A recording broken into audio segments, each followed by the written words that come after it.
I took pride in having like a quick whistle, right? You see it, you call it. That was my mentality when I was working youth basketball, some middle school games, and even early high school games when I was working at the freshman level. I wanted to prove that I knew what I was doing, right? When I was young, I was working with older guys, officiating for coaches that were older and had been in the game for a while. You wanted to prove yourself. And I learned pretty quickly as I joined an association and got to know some veteran officials that proving yourself as an official is much more than just being able to blow the whistle in a quick fashion when you see what you think is a foul or a violation. So as I joined the association, we really started to have conversation about what good officials do and how they apply the rules. That's when I started to work some varsity games when I got with Cruz.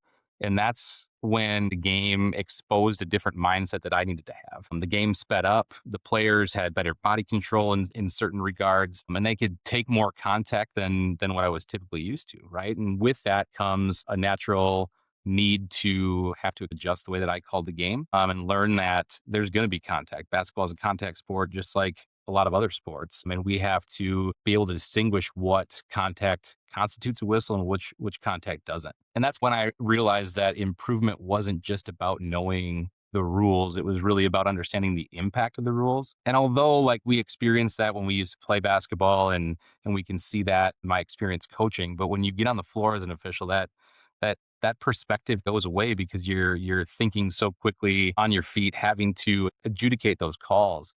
But really, you have to slow yourself down and get back to that mindset, right? What really is having an impact? How do we determine what needs to have a whistle and what doesn't?